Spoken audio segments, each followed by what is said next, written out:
हम्म। कुमार वृत्ति देखते हैं तो कुमार वृत्ति की सबसे पहले परिभाषा दे रखी है सुश्रुत स्थान एक में। क्या है?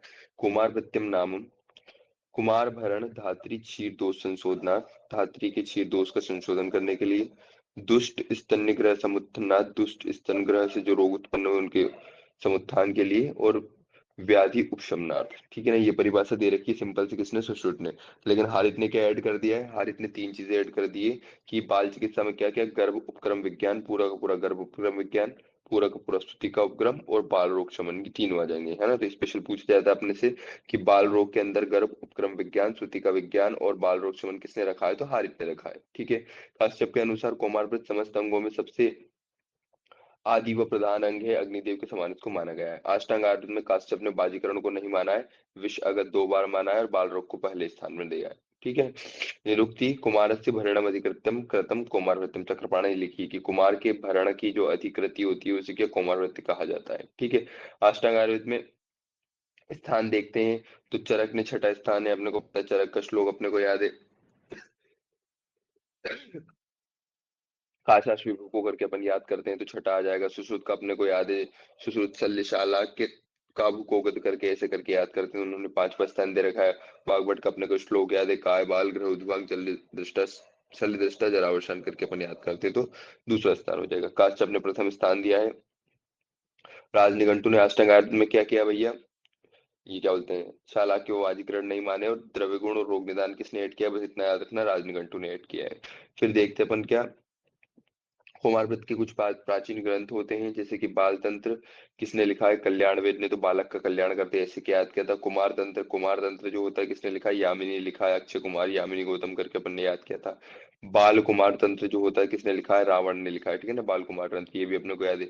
शिशु रक्षा रत्न, शिशु की रक्षा किससे करती है? पृथ्वी में जो मिट्टी खाता है उससे करती है, करनी पड़ती है। कुमार रत्न समुच्चय कौन थे भैया? द्विवेदी। द्विवेदी अपन ने उससे याद किया था, क्या नाम उसका? प्रिया द्विवेदी की बड़े पापा करके ऐसे करके याद किया था। ठीक है, रामानंद द्विवेदी शिशु रक्षा रत्न कुमार रत्न समुच्चय होते हैं। फिर कुमारवती जो पुस्तक अपन पढ़ते थे वो किसने लिखी है? रघुवीर द्विवेदी ने। कुमार वृत्तिम संबंधी तंत्र क्या क्या होते हैं भैया? तो कुमार वृत्ति संबंधी तंत्र में एक आता है कुमार तंत्र, हिरण्यक्ष तंत्र, पर्वतक तंत्र, बंधक तंत्र, योग सुधा निधि। ठीक है ना, तो अपन ने ट्रिक से ऐसा याद कर लिया था कि योगी सुधा कुमार ने हिरण को पर्वत पर बंधक बनाया, ऐसा करके सारे के सारे अपने को याद हो गए थे। ठीक है ना। योगी सुधा से योगी सुधा निधि आ जाएगा, कुमार से कुमार तंत्र आ जाएगा, और क्या बोलते हैं, हिरण्याक्ष तंत्र, पर्वतक तंत्र, बंधक तंत्र, ये सारे क्या है? कुमार वृत्ति से संबंधित तंत्र है।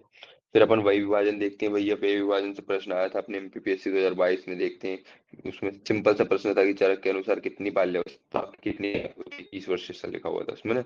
चरक के अनुसार चरक ने बामजी करके बताया गया भैया। तीन ही अवस्था बताइए, बाल्यावस्था, मध्यम अवस्था, वृद्धावस्था। जन्म से लेकर 30 वर्ष तक की बाल्यावस्था बताइए, मध्यम अवस्था 30 से लेकर 60 वर्ष की बताइए, और वृद्धावस्था 60 से लेके कितनी बताइए? 100 वर्ष बताइए, है ना। तो ये प्रश्न आया था पिछली बार कि चरक के अनुसार बाल्यावस्था कब तक मानी गई है? तो 30 वर्ष तक मानी गई है। ठीक है, याद रखना है, भूलना नहीं अपने को। फिर सुश्रुत थोड़े प्लास्टिक सर्जन, सुश्रुत सर्जरी सीख गए थे ना, प्लास्टिक सर्जन थोड़े लेट बूढ़े होते हैं ना, तो इनकी 70 वर्ष के बाद चालू होती है वृद्धावस्था।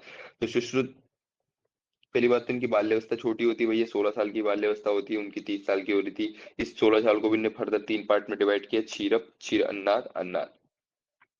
1 वर्ष तक को क्षीरप बोला, 1 से 2 वर्ष तक को क्षीरन्नाद बोला, और 3 से 16 वर्ष तक को अन्नाद बोला। सॉरी। मध्यम अवस्था जो होती है इनकी, मध्यम अवस्था में इन्होंने चार चीजें देखी, वृद्धि। मेरा गला दुख रहा है बहुत। गरारे कर लो, हम्म। गरारे कर लो। अरे हाँ, गरारे तो कर ली, स्वास्थ्य खराब है यार, जब से उधर जयपुर से आए तब से। हम्म, चलो। वृद्धि, ये क्या, 16 से लेके 20 वर्ष तक की वृद्धि अवस्था होती है। फिर अपन देखते हैं यौवन अवस्था, सबको पता है यौवन जो होती है 20 से लेके 30 तक, संपूर्णता कब आ जाती है? 30 से 40 तक, और हानि चालू हो जाती है 40 से 70 तक, है ना। तो कौन से ऐसे आचार्य जिन्होंने मध्यम अवस्था को तीन पार्ट में डिवाइड किया? तो आचार्य सुश्रुत ने किया। वृद्धि, यौवन, संपूर्णता और हानि, अपने को चारों बताया, है ना। वृद्धि जो होती है 20 साल तक होती है, 16 से लेके 20 साल तक। फिर यौवन जो होता है 20 से 30 साल तक होता है, संपूर्णता जो होती है 30 से 40 साल तक होती है, हानि जो होती है 40 से 70 साल तक की होती है। फिर इनकी वृद्धावस्था तो प्लास्टिक सर्जन 30 से बूढ़े होते हैं, 70 से लेके 70 वर्ष से लेकर मृत्यु तक इनकी क्या होती है, वृद्धावस्था होती है। फिर भाव प्रकाश की ज्यादा अपन ध्यान नहीं दे रहे थे। भाव प्रकाश ने तीन चीज बताई थी, कौमार अवस्था, पौगंड अवस्था, किशोर अवस्था। कौमार अवस्था 5 वर्ष तक मानी गई थी। 0 से लेकर 5 वर्ष तक कौन सी अवस्था हो जाएगी, कौमार अवस्था हो जाएगी। पौगंड अवस्था 5 से 10 वर्ष तक पौगंड अवस्था हो जाएगी, और किशोर अवस्था हो जाएगी। याद नहीं भी रखोगे तो कोई दिक्कत नहीं है। फिर भाव प्रकाश के अनुसार ये बच्चियों का या स्त्रियों का बहुत इंपॉर्टेंट है ना, बात प्रौढ़ की करके अपन ने याद किया था, उधर स्त्री प्रसूति में भी देखा था ना, बात प्रौढ़ की अवैध स्राव वाला 16 32 50 इसका होता है, ठीक है ना। तो 16 वर्ष तक क्या होती है, बाला होती है। 16 से लेकर 32 वर्ष तक क्या होती है, तरुणी होती है स्त्री। और फिर 32 से लेकर 50 वर्ष तक क्या होती है, प्रौढ़ा होती है ना। एनाटोमी में अवैध स्राव भी अपन ने देखी थी, यही होती है। 16 32 50 होती है, शाखाओं में 16 होती है, मध्य शरीर में 32 होती है, ऊर्ध्व ध्रुव में 50 होती है, ठीक है। फिर कास्टप के अनुसार देखते हैं। कास्टप ने कास्टप ने गर्भावस्था को भी क्या बाल्यावस्था के अंतर्गत माना है, ठीक है ना। तो कास्टप के अनुसार वही विभाजन में अपन ने ट्रिक याद करी थी, गीता भाभी का यौवन मस्त बुढ़ापे में है, मतलब गीता भाभी का यौवन मस्त है कैसा, बुढ़ापे में। तो गीता भाभी से, गीता से आ जाएगा गर्भावस्था, भाभी से आ जाएगा बाल्यावस्था, का से आ जाएगा कुमार अवस्था, यौवन से आ जाएगा यौवन अवस्था, मस्ती से आ जाएगा मध्यम अवस्था, और बुढ़ापे से आ जाएगा वृद्धावस्था। ऐसे करके 6 अवस्थाएं मानी है काश्यप ने, ठीक है ना। गर्भावस्था जन्म तक, जो गर्भ धारण करने से लेकर जन्म तक वाली गर्भावस्था होती है। सबसे छोटी बाल्यावस्था काश्यप ने मानी 1 वर्ष की बाल्यावस्था मानी है खाली, ठीक है ना। बाल्यावस्था जो होती है कितनी होती है, 1 वर्ष की होती है।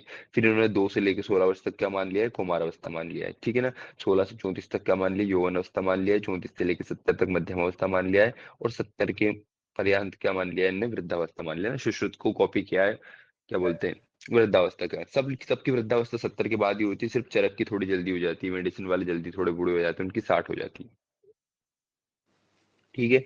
कास्टअप का इंपोर्टेंट वाला अपन ने देख लिया, गर्भावस्था, बाल्यावस्था, कुमार अवस्था, यौवन अवस्था, मध्यम अवस्था, वृद्धावस्था।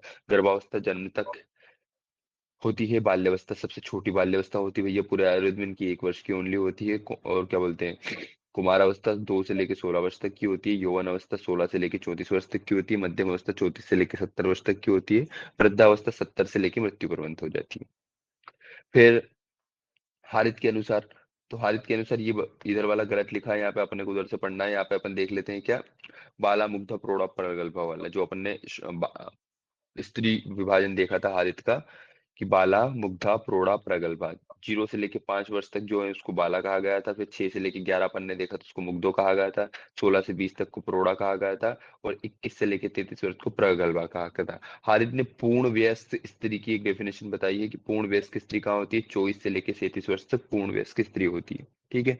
पुरुषों में श्रेष्ठ आयु कौन सी होती है, 25 से 50 वर्ष की होती है, बहुत सारे आचार्य बताएंगे, अष्टांग संग्रह ने बताया ये वाली।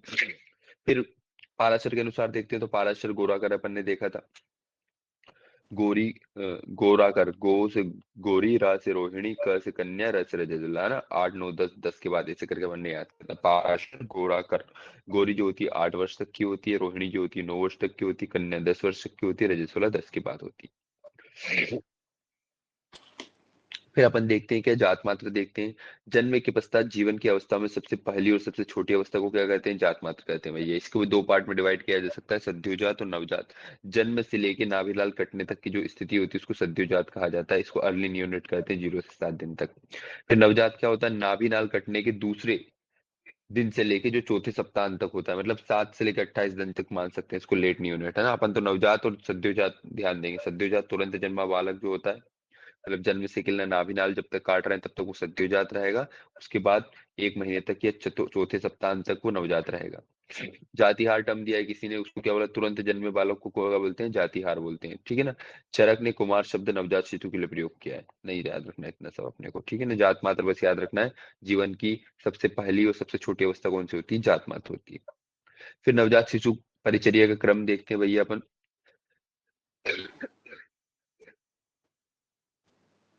नवजात शिशु परिचर्या का क्रम में क्या आ जाएगा भाई, ये चरक का देखते हैं। प्राश मुगनाजार अपन ने याद रखा है, सुश्रुत का उमूपी नाजा स्नान याद किया है, और वाग्भट का यूपी का नाश पीसू और गजा नाम के दो गुंडों ने किया था, ऐसे करके अपन ने ट्रिक याद कर रखी थी, ठीक है ना। प्राश मुगनाजार चरक का देखते हैं, तो सबसे पहले प्राण प्रत्यागमन, स से स्नान, मुगनाजार मुंह से मुख विशोधन, ग से गर्भोदक वमन, ना से नाल छेदन, जा से जात कर्म, और क्या बोलते हैं, र से रक्षा कर्म, ऐसे करके चरक का आ जाएगा। सिंपल क्वेश्चन पूछेगा, कौन सा चरक ने माना नहीं है, कौन सा सुश्रुत ने नहीं माना है, कौन सा वाग्भट ने नहीं माना है, कौन किसका स्पेशल है। सुश्रुत का उमुपी ना जाए स्नान, ऊ से उल्वा परिमार्जन सबसे पहले करवाएंगे, मुंह से मुख शोधन, पी से पिछू धारण, ना से नाल छेदन, जा से जात कर्म, और ऐसे स्नान होगा। ठीक है। फिर क्या बोलते हैं, अ, वाग्भट का देखते हैं, तो वाग्भट ने यूपी का नाश पीछू और गजा ने किया था, तो यू से उल्वा परिमार्जन आ जाएगा, पी से प्राण प्रत्यागमन आ जाएगा, ना से नाल छेदन आ जाएगा। ठीक है। ठीक है। एक मिनट।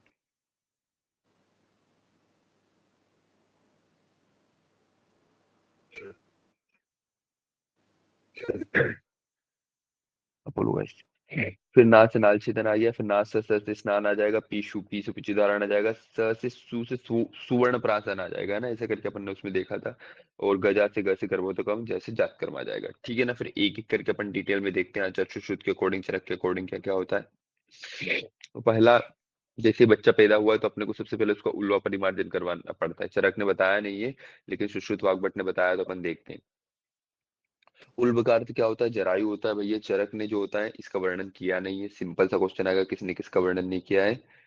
तो क्या बोलते हैं, सुश्रुत का देखते हैं। सुश्रुत बोलते हैं केवल जरायु जरायु हटाने का निर्देश दिया है इन्होंने ना। फिर वाग्भट बोलते हैं काय से हटाना है, सिंधव और सर्पी से हटाना है। ठीक है ना। तो अपन एक वो सिंधव सर्पी वाली ट्रिक उमंग करके पढ़ेंगे तो वहां कवर हो जाएगा। अभी बस याद रख लो वाग्भट ने क्या उल्वा पढ़ी है, यहीं पे लिख देते हैं तो आगे तीनों जगह अपना कवर हो जाएगा। ऐसे करके अपन ने लिखा था, चरक, सुश्रुत, वाग्भट अपन पढ़ते हैं। सिंधव सर्पी का प्रयोग कहाँ किया, क्या उल्टा लिखना था अपने को, उमंग। चरक ने गर्भोतक वमन में करवाया है, सुश्रुत ने मुख विशोधन में करवाया है, और वाग्भट ने ऊ से क्या उल्वा परिमार्जन में करवाया है। किसका प्रयोग, सिंधव सर्पी का प्रयोग। ठीक है ना। तो ये अपना लिए सिंधव सर्पी आ गया, तो वाग्भट ने उल्वा परिमार्जन करवाया कैसे, सिंधव सर्पी से। ठीक है ना। प्राण प्रत्यागमन देखते हैं इसके पश्चात। तत्वस्य खल्व पराया प्रप्तनार्थम कर्मणम क्रिया जात्मा, कुछ नहीं करना भैया। प्राण प्रत्यागमन में क्या होता है भैया, कान में क्या होता है, अश्मनो संगठिम कर्णमूलो, कान में फट फट करके क्या पत्थर उसके बजाना है। शीतोकेन उष्णोकेन उदकेन व मुख पर, ठंडा या मुंह गर्म पानी जो होता है उसके मुख पे छीटना है। ठीक है ना। ये दो किसने बता दिए, अपना चरक ने बता दी। वाग्भट एक और चीज ऐड कर देंगे कि उनके जो दक्षिण कान है उसमें क्या मंत्रोच्चारण कर देना है। ठीक है ना। और उसकी आंख को, मतलब चक्षु इंद्रिय को दिखाने के लिए चरक ने बोल दिया कृष्ण कपालिका शूर्णेम, जो काले कपाल का शूर, कृष्ण कपालिका शूर्पण होता है, वो आंखों के सामने से ऐसे करके हिलाना है। ठीक है ना। ऐसा प्रश्न पूछा गया था कि प्राण प्रत्यागमन में कितनी इंद्रियों की परीक्षा करते हैं, तो भैया तीन इंद्रियों की परीक्षा करते हैं, स्पर्श इंद्रिया, चक्षु श्रोत इंद्रिया, चक्षु इंद्रिया, पढ़ा है अपन ने। ठीक है। फिर अपन प्राण प्रत्यागमन अपना कंप्लीट हो गया, उसके बाद अपन आते हैं स्नान पे। ठीक है ना। प्रत्यागतम प्राणम प्रकृति भूतम समीक्षम स्नान दुखम गृहम फलानि करने, है ना। तो चरक बोलते हैं कि बालक की प्रकृति के अनुसार स्नान करवा दो। वाग्भट ने चार विधियां बताई है, सुश्रुत ने पांच विधियां बताई है। चार कौन कौन सी बताया था, तो मैंने ऐसे बताया था, या तो पानी गर्म पानी से नहला दो, गर्म पानी नहीं मिल रहा तो दूध से नहला दो, दूध नहीं मिल रहा तो सोने चांदी के पानी से नहला दो, और वो भी नहीं मिल रहा तो क्या एक स्पेशल सर्वगंधोदक उदक आता है उससे नहलवा दो। सबसे पहले पानी से नहलवा दो, दूध से नहलवा दो, फिर सर्वगंधोदक मतलब अच्छे से सुगंधित पानी से नहला दो। वो भी नहीं है तो सोना चांदी गर्म करके उसका जो अच्छा वाला जल आता है वो उस वाले जल से नहला दो। मगसुसुर ने चारों सेम टू सेम माना है। कपित पत्र कषाय से माना है ना, तो कपित पत्र कषाय वाला स्नान किसने माना है, तो आचार्य सुश्रुत ने माना है। ठीक है। ये स्नान अपने पास हो गया। अब अपन देखते हैं अभ्यंग। बालक को बला तेल से अभ्यंग करवाना भैया, बला तेल से अभ्यंग बहुत लोग करवाते हैं, श्रुति का भी को भी बला तेल से अभ्यंग करवाते हैं। श्रुतिका को भी बला तेल से अभ्यंग और अनुवासन वस्ती देते हैं, ऐसा बोला गया है। पक्षाघात में भी बला तेल से अनुवासन देते हैं, बहुत जगह बनने पड़ा है ना। बालक को काय से अभ्यंग करवाना है, सुश्रुत वाग्भट बोलते हैं बला तेल से करवाना है। ठीक है।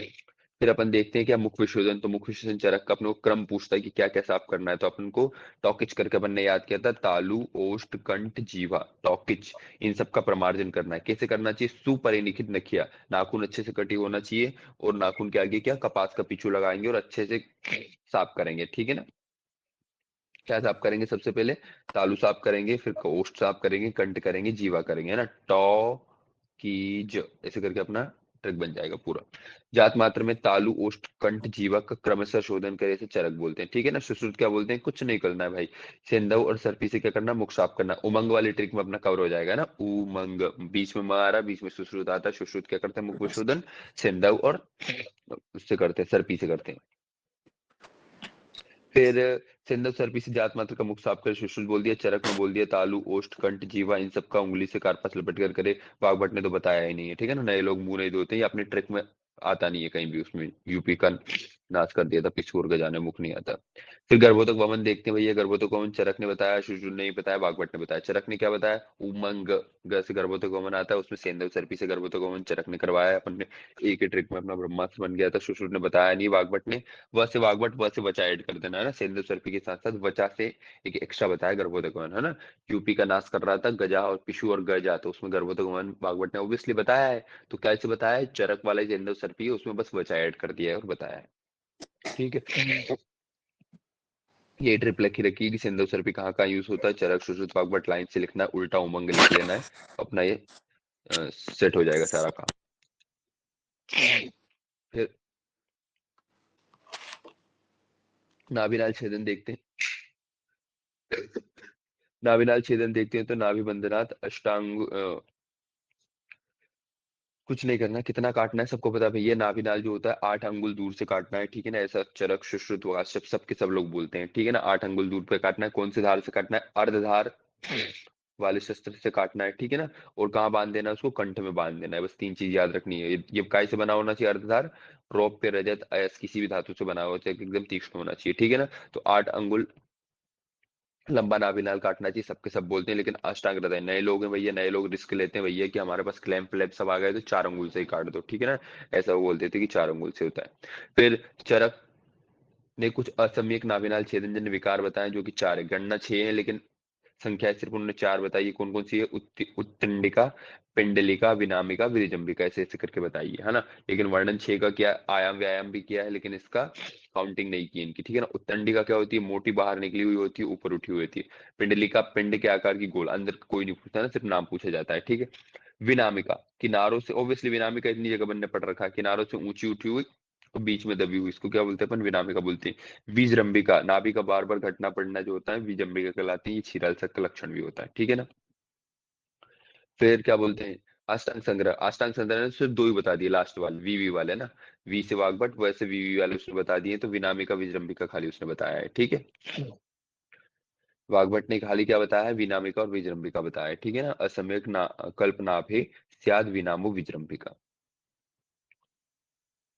फिर इसकी चिकित्सा कैसे आ जाएगी, तो असमयिक रूप से कटी हुई नाभिनाल की, सॉरी, असमयिक रूप से कटी हुई नाभिनाल की चिकित्सा कैसे कैसे करनी है, तो भैया वात पित्त शामक चिकित्सा करनी है भैया, वात पित्त नाशक अभ्यंग उत्सादन परिषेक, और ये सिर्फ अपने को याद रखना, वात पित्त नाशक चिकित्सा करते हैं भैया, ठीक है ना। और कहाँ कहाँ करते हैं वात पित्त शामक चिकित्सा, थली में का श्वास, इन सब रोगों में करते हैं, ठीक है ना। फिर अजामल भस्म शराब संपुट और ये सब करते हैं, चिकित्सा करते हैं, अपने को बस याद रखना है कि असमयिक नाभिनाल कर्तन में वात पित्त नाशक चिकित्सा करते हैं, वात पित्त शामक या वात पित्त नाशक चिकित्सा करते हैं। फिर नाभिपाक की चिकित्सा वेरी वेरी इंपॉर्टेंट है भैया, नाभिपाक की चिकित्सा जो होती है, आचार्य चरक ने क्या बताई है, लोद्र मधुक प्रियंगु सुरदारु हरिद्रा कल्क सिद्धेन तेलम अभ्यंग, ऐसे करके बताया है ना। वो वाग्भट ने इसी को नाम दे दिया है कुष्ठ तेल, और इसी कुष्ठ तेल का कंटेंट होता है यही जो अंदर लिखा हुआ है, यही। फिर इसके ट्रिक्स कैसे याद किया था, लोधी मेरे प्रिय सर हैं, ऐसे करके मैंने ट्रिक बनाई थी। लोधी से लोद्र आ जाएगा, मेरे से मधुक आ जाएगा, प्रिय से प्रियंगु आ जाएगा, सर से सुरदारू आ जाएगा, हे से हरिद्रा आ जाएगा। ये किसकी, नाभिपाक की चिकित्सा की ट्रिक है भैया, लोधी मेरे प्रिय सर है ना। फिर कुष्ठ तेल में लोधी मेरे प्रिय की जगह क्या आ जाएगा, काले हैं या श्याम है, लोधी सर थोड़े काले हैं ना, तो इसलिए वहां पे लोद्र मधुक और श्यामा आ जाएगा, ठीक है ना, इसकी जगह, और हे से हरिद्रा ही रहेगा, ठीक है ना। ये कुष्ठ तेल किसका है, वाग्भट का है। 5 दिनों में नाभि सूख कर गिर जाती है, कुंभी तेल व्रणशोथ में देते हैं, नहीं याद रखना है, ठीक है ना। तो नाभि पाक हो गया, बस एक चीज अपन ने याद रखी, असमयक नाभिनाल करता जन्म में वात पित्त शामक चिकित्सा करते हैं, और नाभि पाक में कुष्ठ तेल, ये जो स्पेशल योग जो होता है अपना क्लोद्र मधु प्रियंगु वाला, ये वाली यूज करते हैं।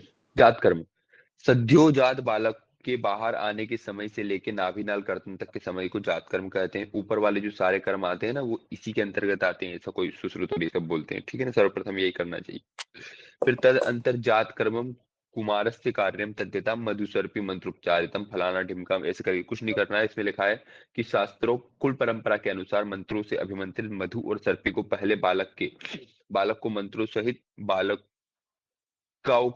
बालिकाओं को मंत्रों के बिना चाटने को देना चाहिए। कुछ नहीं, जात कर में मधु सर्पी चटवा दो खाली उसको, ठीक है ना। मंत्र पाठ के पश्चात दाहिना स्तन पीने को दे। प्रथम दनी स्तनपान किसने बता दिया है? चरक ने बता दिया है, ठीक है। शीतल जल से बालों को आश्वासित करके जात कर्म करना चाहिए, ठीक है ना। मधु, घृत या स्वर्ण, इन सबको अनामिका से चटाना, ये कुछ नहीं। मधु और घृत चटाना क्या कहलाता है? जात कर्म कराता है, इतना याद रखना है बस अपने को। प्रजापत्य विधि से बालक का जात कर्म वाग्भट, बस याद रखना प्रजापत्य विधि का वर्णन किसने किया? तो वाग्भट ने किया है प्रजापत्य विधि, है ना, पढ़ रखा अपन ने बहुत बार। प्रजापत्य विधि का वर्णन किसने किया? वाग्भट ने किया है।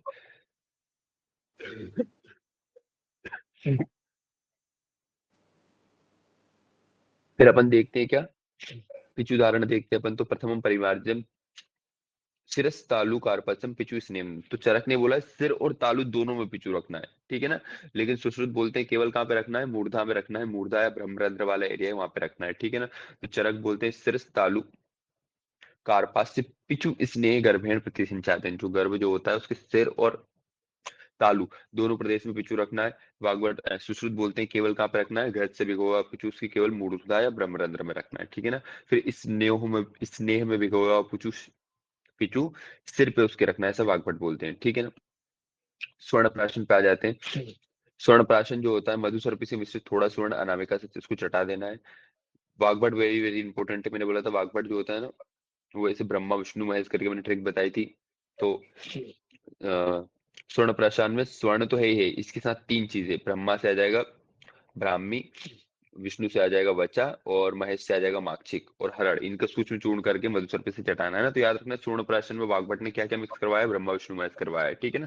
तीन ड्रग स्पेशल करवाई है और एक हरित की एक्स्ट्रा ऐड कर देना है, ठीक है। तो स्वर्ण प्राशन में मधु और सर्पी मिला के थोड़ा सा स्वर्ण चटवा रहे थे, कौन? सुश्रुत की भैया एक अनामिका उंगली लो, उसमें थोड़ा सा मधु सर्पी ऐड करो सोने के अंदर और चटवा दो। लेकिन सुश्रुत वाग्भट ने तीन ट्रक बता दिए, बचा ब्राह्मी, माक्षिक और हरण, चार ट्रक बता दिया ना, ब्रह्मा विष्णु महेश करके अपन ने याद कर लिया था। फिर रक्षा कर्म बस पूछता है कब करते हैं रक्षा कर्म? तो 10वें दिन करते हैं भैया, है ना।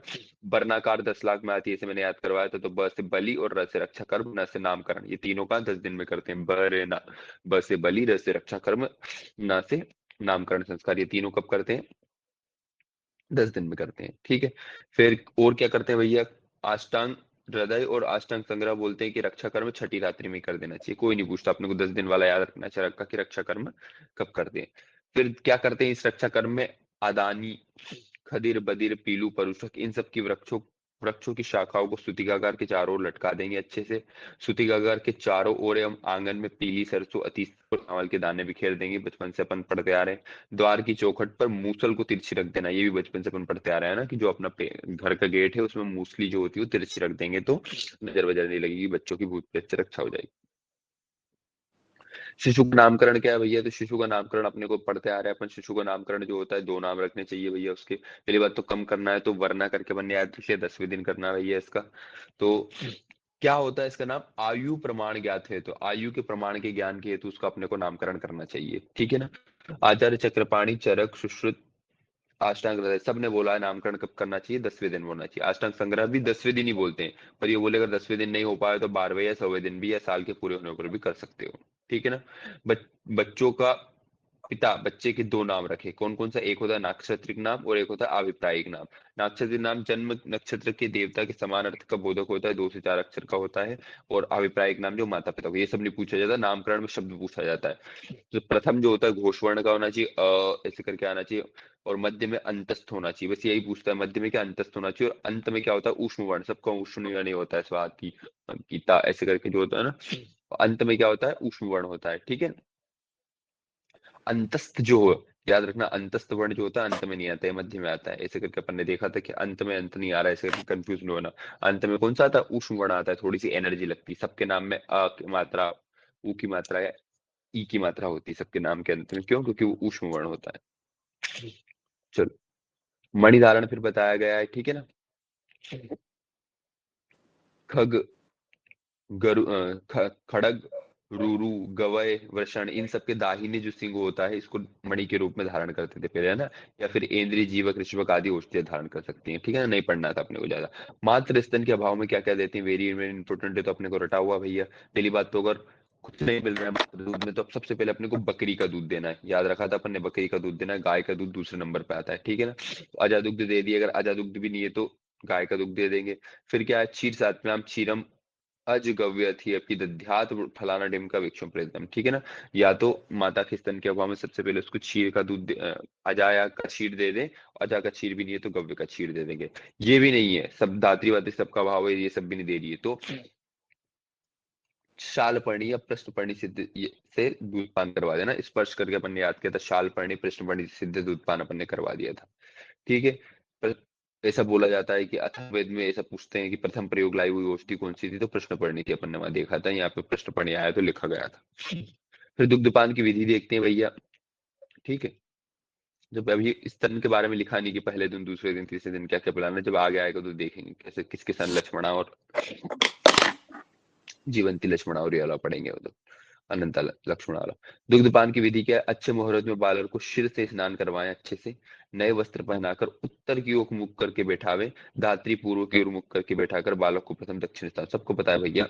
नए धात्री को पूर्व की ओर मुख करके बैठना है, उसको ऑटोमेटिक बच्चे का मुख जो होता है उत्तर की ओर हो जाएगा, और दुग्धपान की स्थिति कुछ कुछ दिशाएं दे रखी है ना। तो ब्रह्म की स्थापना कहाँ करना है अपने को, दक्षिण में करना है। औषध ग्रहण कहाँ करना है, पूर्व उत्तर। पूर्व उत्तर हमेशा क्या मानी जाती है, अच्छी दिशा मानी जाती है, वहीं करते हैं सारे काम, ठीक है ना। इसलिए शयन सोना जो का करते हैं भैया, पूर्व दक्षिण में करते हैं, थोड़ा सा उल्टा कर देते हैं ना सोना। फिर मल त्याग का करते हैं, दिन में उत्तर में करते हैं, रात में दक्षिण में करते हैं, पता है भैया अपने को। शल्य कर्म का करते हैं, पूर्व की ओर मुख करते हैं, ठीक है ना, किसका, रोगी का। लेकिन शल्य चिकित्सक का मुख कहाँ होता है, पश्चिम की ओर होता है। भोजन का करते हैं, अच्छे अच्छे काम सारे उत्तर की ओर और रुक करके भोजन करते हैं। श्रुति का गार सारे सेब बताते हैं, चरक सुश्रुत वाग, चरक वागवट और सबकी यार पूर्व उत्तर जो पवित्र दिशा होती है वहां पे रखो, लेकिन सुश्रुत रिस्क लेते हैं, सुश्रुत लेते हैं पूर्व दक्षिण में रखो, मेरा देखता हूँ क्या कॉम्प्लिकेशन हो जाएगी, ऐसे करके अपन ने याद किया था। फिर देखते हैं अपन क्या, तत्र ऊर्ध स्तनी करालम कुरियात लंब स्तनी नासिका मुख आच्छादितम मरणम उपाचित, क्या लिखा है कि जो ऊर्ध स्तनी वाली स्त्री होती है, ठीक है ना, ऊर्ध स्तनी वाली स्त्री होती है वो कराल दंत कर देगी बच्चे में, ठीक है ना। वाग्भट इसी को बोलते हैं कि ऊर्ध्वाक्ष कर देगी। और जो लंब स्तनी होती है, ऑब्वियसली जिसकी लंब स्तनी वाली होती है, वो नाक नाक नासिका और बच्चे के नासिका और मुख को आच्छादित कर देगी, और बच्चे की क्या हो जाएगी, मृत्यु हो जाएगी आखिर अंततः, ठीक है। वाग्भट ने एक एक्स्ट्रा और चीज बताया, स्थूल स्तन है, स्थूल स्तन, ऑब्वियसली जिसका स्थूल स्तन होगा और बच्चा क्या करेगा, स्थूल स्तन होगा और बच्चा अगर उसको स्तन पान करेगा या दुग्ध पान करेगा तो क्या हो जाएगा, बच्चे की ग्रीवा भंग हो जाएगा, ठीक है ना। तो ये ग्रीवा भंग वाला किसने एक्स्ट्रा बताया है, वाग्भट ने बताया है, ठीक है। हम्म। फिर अपन देखते हैं स्तन्य की महिमा थोड़ी सी देखते हैं भैया। कूच किसका पर्याय है, तो अपन बचपन से पढ़ते आ रहे हैं, कूच स्तन किसका, स्तन का पर्याय है, ठीक है ना। ऊर्ध्व स्तनी क्या हो जाएगी, कराल दंता कर देगी। लंबे स्तनी क्या कर देगी, नासिका मुख को आच्छादित करके मरण कर देगी। वाग्भट ने इसको बोला था उच्छ्वास अवरोधम जीवित संशयम, मतलब सेम टू सेम लाइन लिखी है, बस संस्कृत थोड़ी अलग कर दी। बाकी एक्स्ट्रा किसका है, वाग्भट का। स्थूल स्तनी को उन्होंने ग्रीवा भंग मान लिया। फिर स्तन्य देख लेते हैं, थोड़ी सी क्षीर की महिमा देख लेते हैं। चरक बोलते हैं क्षीरम जीवनिया नाम, चरक सूत्र 25 में लिखा गया है, जीवनी गुणों में क्षीर श्रेष्ठ है, जीवन देने में आयुर्वेद श्रेष्ठ है, ठीक है ना, नहीं पढ़ना इतना सब। सुश्रुत बोलते हैं सूत्र स्थान के 45वें अध्याय में, सर्वम प्राणभृताम तस्मात् सातम में क्षीर उच्यते, सारी सबके सब प्राणियों के लिए साथ में होता है, क्या होता है, क्षीर होता है, ठीक है, ठीक है। फिर वाग्भट बोलते हैं क्या, मातुरेव पिबत स्तन्यम तद यवरम देववृद्ध्यम, ठीक है ना। ऑब्वियसली वृद्ध करके आ जाएगा, ऐसे पहचानना सीखा था अपन ने क्षीर का। जहाँ पे वृद्ध आ गया तो वृद्ध क्या होते हैं, वाग्भट होते हैं, तो वृद्ध वाला दूध का श्लोक किसका है, वाग्भट का। काश्यप बोलते हैं क्षीरम साथ में बाला नाम क्षीर उच्यते, ठीक है ना। तो ऐसे एआईपीजीटी में पूछते हैं, ये सब रेफरेंस है ना कि क्षीर का श्लोक किसका है, आपने इसमें नहीं पूछा तो ज्यादा ध्यान अभी देना नहीं। फिर आ जाते हैं अपन क्या, स्त्री स्तन के गुण। स्त्री स्तन के अलग अलग गुण बताया गया भैया, लेकिन नावन रक्त पित्त तर्पण मक्षी नाम वही वाला अपने को याद रखना होता है। तो चरक बोलते हैं क्या, जीवन देने वाला होता है, भ्रंगण देने वाला होता है, साथ में होता है स्नेनम मानुषम पयम, नावनम रक्तपित्तम, तर्पणम चक्षुशूलिनम, बचपन से अपने को याद है और यही रखना है, ठीक है ना। रक्तपित्त में स्त्री दूध का नस्य देते हैं, और अक्षशूली वाले में क्या करते हैं, तर्पण करते हैं, चरक बोलते हैं। सुश्रुत बोलते हैं नार्यस्तम मधुरम स्तन्यम कषाय अनुरसमिदम, वेरी वेरी इंपॉर्टेंट है ना। तो नारी दुग्ध का रस पूछा जाता है अपने से, सबको अपने को पता है मधुर इसका रस होता है, और अनुरस कौन सा होता है, कषाय होता है। किसने बताया, सुश्रुत ने बताया। नस्य आश्चोतन देते हैं, कौन से रोग में देते हैं ये नहीं बताया, इनने सिर्फ नस्यास्योतन बोल दिया है। पथ्यम जीवनम लघुदीपनम ऐसे करके इन्होंने बताया, याद है अपने को, ठीक है ना। वाग्भट में दोनों को कॉपी कर दिया, वात पित्त रक्त अभिघात अच्छे रोगों में इसमें तर्पण देते हैं। और आश्चोतन और नस्य हेतु एक नस्य एक्स्ट्रा बता दिया ना, तर्पण आश्चोतन नस्य सुश्रुत के दोनों नस्य और आश्चोतन कॉपी कर लिए, और उसमें चरक का तर्पण ऐड कर दिया, ऐसे करके पूरा हो गया, ठीक है ना। तो ज्यादा दिमाग इसमें लगाना नहीं, अपने को सारा सारा पता है, ठीक है ना। नावनम रक्तपित्तम तर्पणम उच्छिशुलनम ये चरक का है, नस्याश्रुतनम पथ्यम जीवनम लघुदीपनम ये सुश्रुत का है, और तर्पणाश्चुतन नस्य तीनों को कॉपी कर दिया किसने, वाग्भट ने कर दिया। स्तनपान के लिए निर्देश वेरी वेरी इंपॉर्टेंट है, प्रश्न पूछेगा तो यहीं से पूछेगा। चरक बोलते हैं प्रथम दिन ही माता के दक्षिण स्तनपान करवाने का निर्देश है। सुश्रुत बोलते हैं नहीं भैया, पहले दिन तो क्या करवाओ आप, अनंता मिश्रित मधु सर्पी दो उसको दिन में 3 बार, दूसरे दिन और तीसरे दिन क्या करो, लक्ष्मण सिद्ध सर्पी दो 3 बार, फिर चौथे दिन शुरू के 2 वाले दिन विषम प्रमाण में मधु सर्पी को बच्चे के पानी तल के बराबर 2 बार देना है, फिर तीसरी बार जाकर दुग्धपान उसको करवाना है। तो कौन से दिन करवाना है, चौथे दिन। पहली बात तो पहला क्वेश्चन आ गया, सुश्रुत के अनुसार स्तनपान कौन से दिन करवाना चाहिए, तो चौथे दिन करवाना चाहिए, ठीक है ना। तो शुरू के 3 दिन क्या करवाना चाहिए, तो मधु सर्पी उसको देना है, किससे सिद्ध, अनंता मिश्रित पहले दिन देना है, लक्ष्मणा मिश्रित दूसरे और तीसरे दिन देना है, चौथे दिन मधु और सर्पी विषम मात्रा में देना है शुरू के 2 अन्न काल में, और तीसरे अन्न काल में क्या कर देना, अपना को स्तनपान करवा देना, ठीक है ना। वाग्भट भी यही बोलते हैं, प्रथम दिन में जो होता है अनंता मिश्रित मधु सर्पी 3 बार दे दो, लक्ष्मणा सिद्ध सर्पी 3 बार दे दो दूसरे और तीसरे दिन, और चौथे दिन क्या कर दो, वही स्तनपान करवा दो भैया बच्चे को, ऐसे वाग्भट भी बोलते हैं।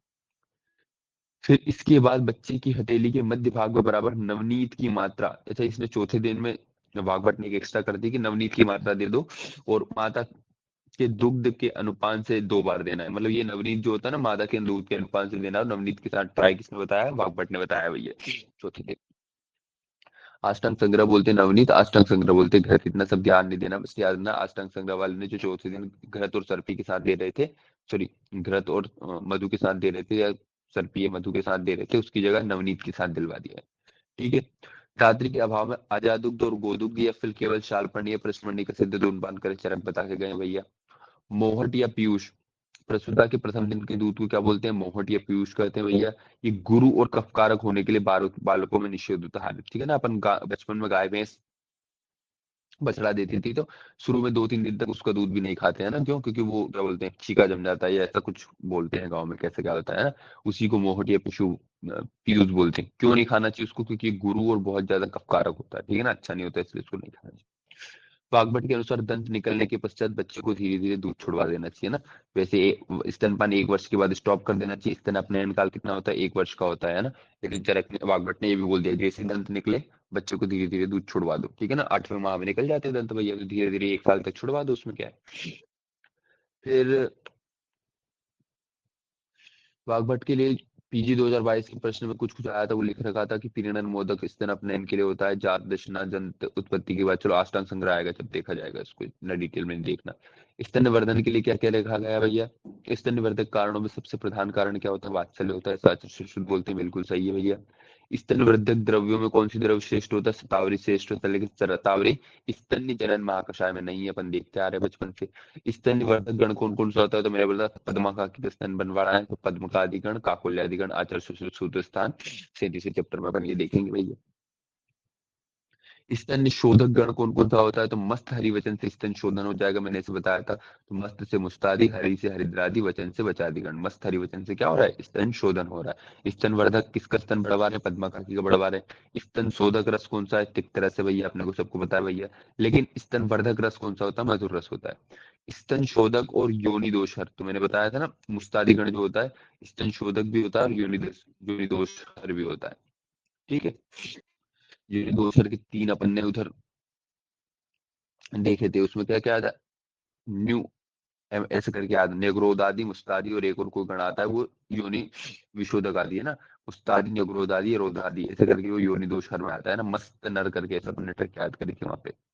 फिर अपन लिखते हैं क्या, चरक शास्त्र के अनुसार सीधु को छोड़कर अन्य सारे मध्य स्तनवर्धक होते हैं, वेरी वेरी इंपॉर्टेंट भाई, ये सारी की सारी दारू स्तनवर्धक होती है कि ऐसा चरक और काश्यप दोनों बोलते हैं, किसको छोड़ के, लेकिन सीधु को छोड़ के।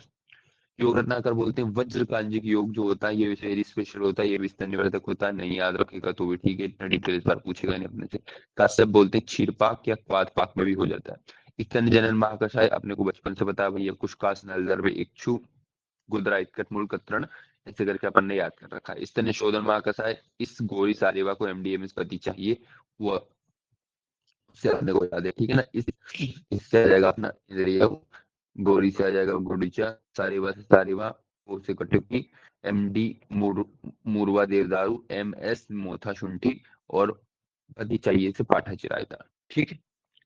फिर अपन आ जाते हैं स्तन्य नाश में। स्तन्य नाश का प्रधान कारण क्या होता है? वात्सल्य का अभाव होता है। क्या लिख रखा है पर इसने? मानसिक तनाव, भय, चिंता, शोक, क्रोध, वात्सल्य का अभाव। स्तन एक चीज अपने को याद रखनी है, स्तननाश का मेन कारण क्या होता है? वात्सल्य का अभाव। इसके अतिरिक्त अपने को ज्यादा ध्यान नहीं देना है। अच्छा भी ये बोलते हैं क्रोध से, शोक से, शोधन से, स्वभाव से क्या हो जाता है? स्तन्य का नाश होता है। भाव प्रकाश बोलते हैं क्रोध, शोक, अवतर्पण, भय, गर्भधारण। सबको पता है भैया, अंधा भी कोई बता देगा, ठीक है।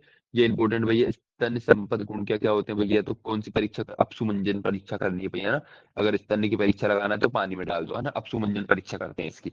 अपसुमंजन परीक्षा में क्या करते हैं भैया? जल के डालने में जो अच्छे से घुल जाए, फेन ना आए, मतलब झाग ना आए, और तंतु रहित रहे, ये उसकी परीक्षा रहती है, ठीक है ना। अपांडु करके भी ऐसा कुछ आता है।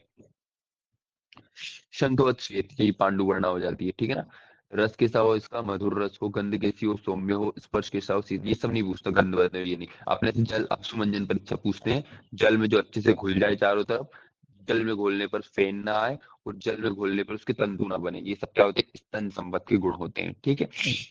फिर स्तन्य संपद देख ले। स्तन संपद कैसे? स्तन संपद नहीं पूछता अपने से कोई, जो ना अधिक ऊंचे हो, ना अधिक बहुत लंबे हो, ना अधिक कृश हो, ना बहुत मोटे हो, जिसके स्तन शिशु के एकदम सम्यक हो, शिशु को स्तनपान में सुगमता हो, स्तन संपद कहलाता है। स्तन रोग कितने होते हैं? तो सुश्रुत बोलते हैं 5, अपन ने पढ़ रखा है नाड़ी वाले चैप्टर में। चरक बोलते हैं 7 होते हैं, वाग्भट बोलते हैं 8 होते हैं, ठीक है ना। बस याद रख लेना है, कोई नहीं पूछता। ये पूछता अपने से दोषानुसार स्तन्य दोष। तो मैंने अभी तुम लोग को उधर वो पढ़ाया था, क्या बोलते हैं, स्त्री लोग, तो वहां पे भी ये पढ़ाया था। मैंने दोनों साथ साथ लिख रहे थे ना, दोनों ट्रिक एक साथ लिख दी तो इसकी चिकित्सा भी याद हो जाता है। तो सबसे पहले क्या क्या याद रखा था अपन ने? वातज कितने होते हैं? 3 होते हैं। पित्तज 2 होते हैं। कफज 3 होते हैं। बचपन से अपने को याद है। वातज में पहला अपन ने देखा था कौन सा? वेरस्यम, जिसकी लक्षण होता है कृशता, है ना। और मैंने इसकी ट्रिक याद करवाई थी, वेकत पंचकोल। वेकत पंचकोल, वे से व्यवस्था, कृत से कृष्णा आ जाएगा, और पंचकोल से इसकी चिकित्सा में क्या आ जाएगा? पंचकोल आदि कषाय, और इसकी चिकित्सा आ जाएगी, है ना। तो ये पहली ट्रिक बनी थी अपनी, वेकत पंचकोल। फिर दूसरी ट्रिक क्या थी? पेन संगात वाले में अपन ने देखा था, पिशिक्षा ली अपने याद कैसे करके मैंने याद करवाया था। पी से इच्छा, पी से आ जाएगा पीनस, सी से आ जाएगा शिरोरोग, छा से आ जाएगा छामस्वर। बद्रित मार्ग बोनस में ले लेंगे अपने यारों की, तो मतलब इसमें अंजनादि कषाय, यवतिक्तादि, किरातिक्तादि, इसी तरह के 3 इसकी चिकित्सा में अपन ने वहां पे देखा था, ठीक है ना। फिर रूबल में इनकी पंजी करके अपन ने याद किया था, तो रू से आ जाएगा रुष्टा, बल से आ जाएगा बलहास, और पंजी से आ जाएगा लघु पंचमूल जीविकादि, ऐसा करके कुछ योग आ जाएगा ना, अपन देख लेंगे क्या थी, ऐसे करके आ जाएगा। फिर अपना पित्तज वाले में आ जाएगा, तो पित्पद वाले में क्या था? विवर्णता आ जाती है भैया। तो विवर्णता मैंने बताया, डिस्कलरेशन कब आ जाता है? डिहाइड्रेशन वाली कंडीशन में आ जाता है। डिहाइड्रेशन कब कब होता है भैया? जब बहुत ज्यादा मात्रा में भिन्न विट्टी अतिसार हो जाएगा, शरीर में बहुत ज्यादा प्यास लगेगी, विवर्णता हो जाएगा ना। सारे के सारे डिहाइड्रेशन के सिम्टम्स याद करवाया था।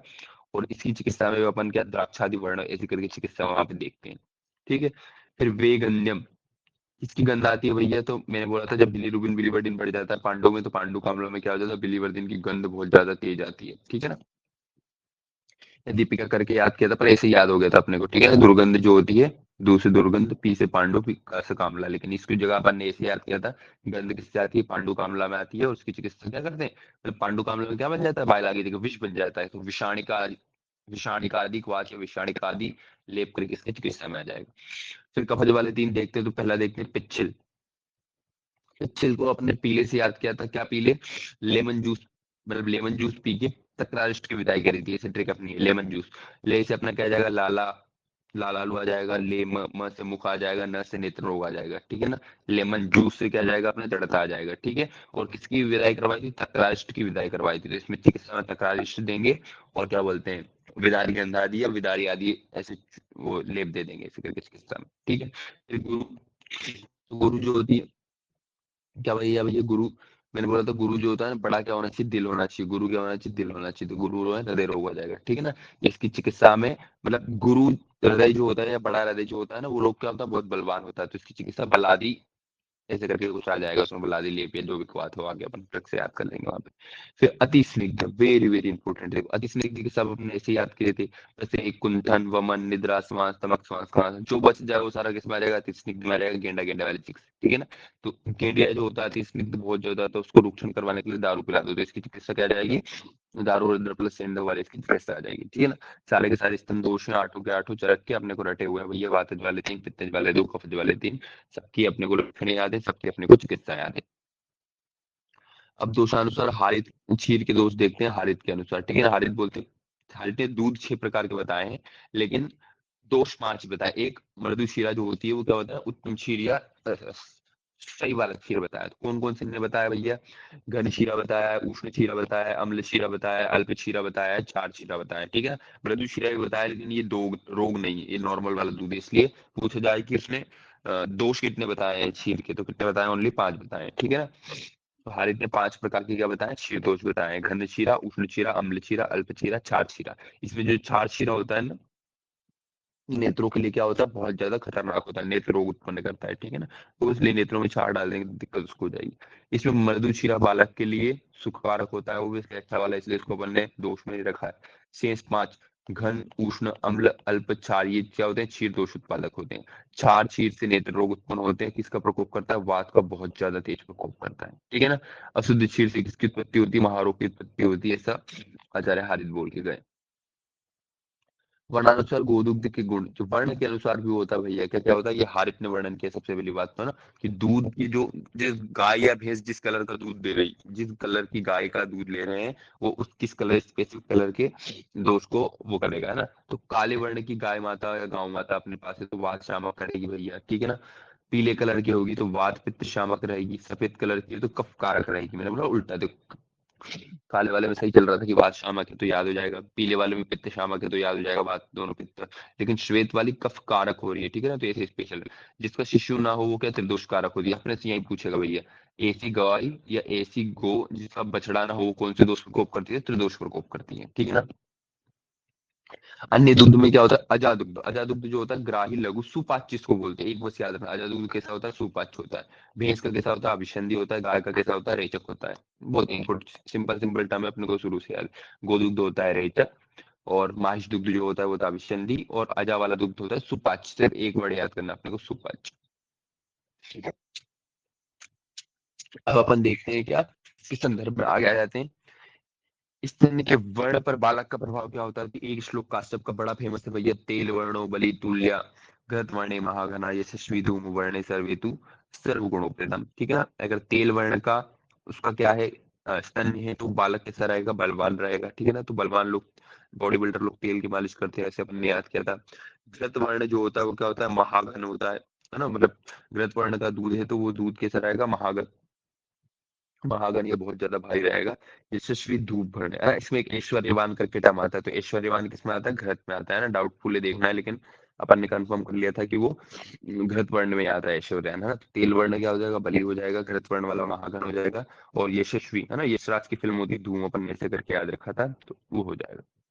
फिर शुक्र के वर्ण के आधार पर स्थान, इस संतान के वर्ण का निर्धारण अष्टांग हृदय ने किया, अपन ने पूरा डिटेल में याद भी किया है तो उसको ना, शुक्र के वर्ण के आधार पर कैसा कलर रहेगा तो कैसा, मस्तु वर्ण का रहेगा तो कैसा रहेगा, ऐसा करेगा तो देखा है अपन ने उसमें, क्या बोलते हैं, स्त्री रोग में।